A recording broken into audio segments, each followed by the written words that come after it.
Hey there, y'all. I hope you're doing well.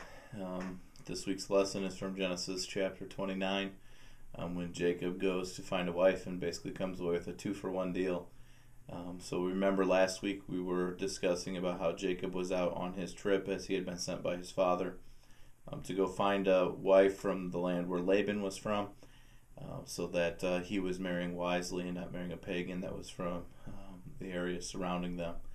And so as he goes about his trip, remember last week he slept and he had the dream and he was promised by God that God would be with him. And so now we pick up with the rest of the trip and he's traveling along. He comes to a land and sees a bunch of guys gathered around a well and asks what's going on and asks where they are, and come to find out he's actually in the land where Laban's from here in Nahor. And so he decides that he's going to stay there for a while and to wait and to see if he can find a wife. And wouldn't you know it, pretty soon along comes a flock of sheep, and with those flock of sheep comes a shepherdess who is beautiful. In fact, the later description says that she was lovely of face and of figure. And so he sees her and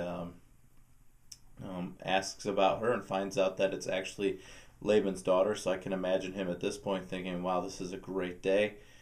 Here's a beautiful, beautiful girl from the land where I'm supposed to go to marry.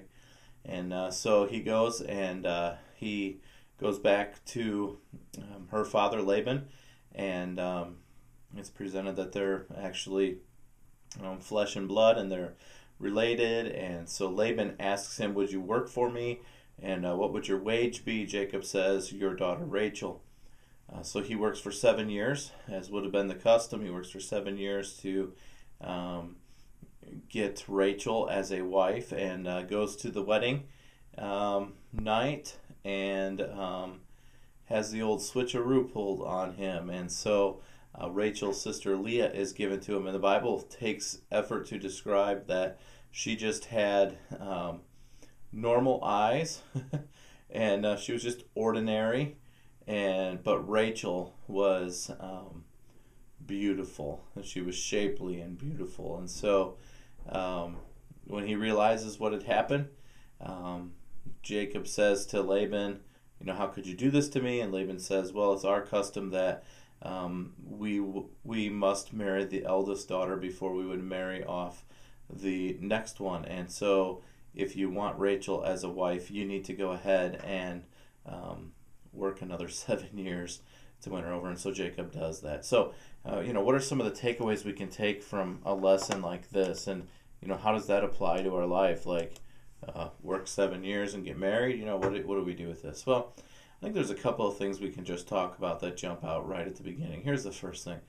It's interesting to note that Jacob the deceiver is ultimately deceived. And so why don't we talk about why honesty is so important, and why just because you end up getting what you want, or it ends up working out the way that you want it to, why it's not the best for you to be deceitful in order to get that accomplished. And so be ready to have that discussion. Also, we'll continue on with this, but both in Jacob and in Rachel's life, we see this attitude of, I would be happy if only this would happen. And so let's just have a little discussion about what are the things that would make us happy in life. And then we'll go ahead and read Genesis 29:31 through chapter 30, verse 24, which describes this competition that comes between Leah and Rachel as they're trying to win Jacob's love.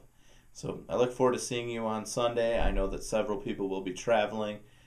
If you are out spring breaking, have a good time. We'll talk to you later. Bye.